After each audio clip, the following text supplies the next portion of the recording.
in early 2017, I started noticing some weird things. Like I realized that he was calling himself a Christian, but he isn't.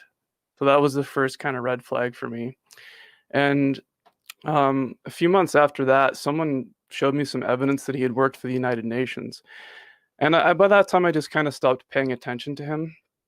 And it wasn't until I think the fall of 2017 where Peterson started really tearing into white identity, like really publicly going for it. He Yeah. incarnates the very boomer meme of seeing the Nazis as the extreme evil, and anything is justified in the fight against Nazis, even an abandonment of the truth. And what you mentioned in terms of people imagining that he's playing 4D chess, that is extremely destructive, because you have people who, because they are supported by bases like this, who do some sort of pragmatic shortcut interpretation, like, oh, Jordan Peterson is not talking about identity politics, but that's because he's decided to concentrate on other things. But that's not what he's doing. What he's doing is he's talking about identity politics, and he is carrying the meme, the very old meme that has affected boomers,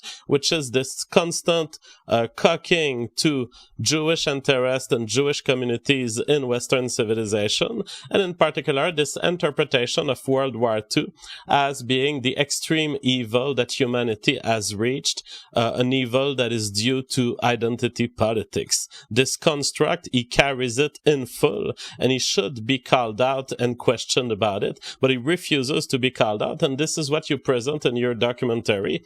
It's this refusal of engagement with any. He puts a square, he even does it physically with his fingers. He puts a square and he says, this is the square of people you never talk to. It turns out that it's the people who can prove him wrong, who can call him out on his fallacies and the defects of his moral framework. So like basically Jordan Peterson, you know, saw a Pepe meme and had a vision of himself being dragged through the gates of Auschwitz and freaked out. That is, I mean, people may think you're exaggerating, but that is a perfect reconstruction of literally how Jordan Peterson's minds function. He sees the potential Hitler in all of us, and he wants to whack-a-mole it. He wants to whack-a-mole the little Hitlers that are raising on the internet as Pepe frogs back in those days, and therefore he takes it upon himself to change his self-authoring program, which was essentially a self-help tool that I don't know anything about. I don't want to hear about it. I don't think that's serious. But he recycles this. Weird. He recycles this and designs it for the white people on 4chan. Jordan Peterson, by occupying this space, by being the guy who owns the left and who owns the liberal with facts and logic, and who owns these female TV hosts standing for ridiculous IDs, he is posing as a right-winger. The same way Sam Harris was posing as a right-winger when Richard Dawkins introduced him years before Jordan Peterson and started saying we wanted a horseman who was more of a right-winger. And these guys, they keep doing the same thing, which is pump the attention that right-wing speakers could have and replace it with something that satisfies at first, that satisfies proximately, but that is ultimately rooted in a deeply liberal leftist preference. Yeah, Jordan Peterson is an anti-white liberal. He's left-leaning. He masquerades as a classical liberal and a conservative when it suits his purposes. But he's just a total fraud. And you've identified very well what he does there, because he says essentially, I'm the media relation agent of the left. By owning the leftists and the liberals, he's essentially trying to convince them that in order to reach their goal, which he agrees with, they should use a different tactic. They shouldn't go too much on identity politics. But he's essentially telling them that's the way to win for us. That's how he sees himself, as part of the left, trying to convince them that their approach will not lead to victory. Well, yeah, he's trying to reform the left to make them so that their message doesn't cause the huge right-wing backlash that it's been causing. Like when he sees, like you can imagine it like this. Okay, Europeans are like a big sleeping bear, and there are all these people walking past us. They're coming into our forest. They're going to take all our berries. Now, they're starting to make a lot of noise, and then all of a sudden, the bear's kind of tossing and turning a bit.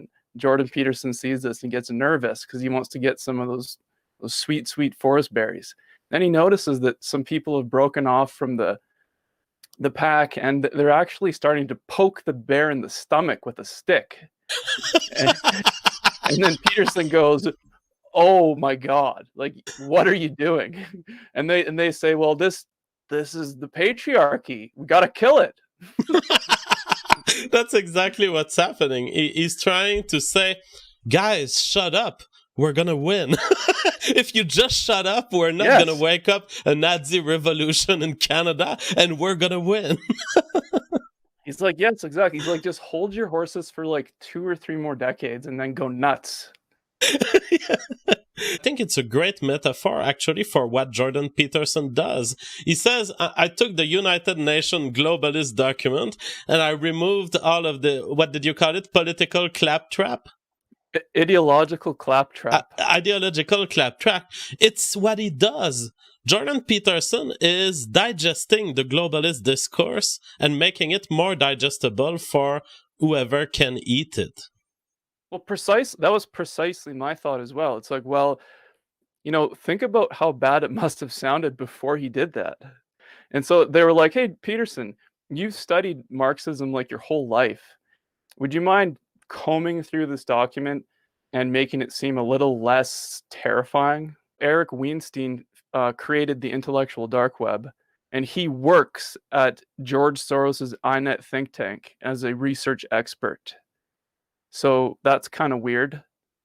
And I mean, like, why would we want to take people seriously who are associated with a George Soros think tank? I mean, these people sit around all day trying to figure out how to manipulate us. And then they create this intellectual dark web. It's supposed to be a collection of people they paint these people as like edgy fringe dissidents who are being just oppressed by the system, and they're having a hard time getting their message out. So they got to form this dark web group to protect themselves and bolster each other's words. And then, as soon as they do so, the New York Times publishes an article about them saying, "Hey, check these guys out."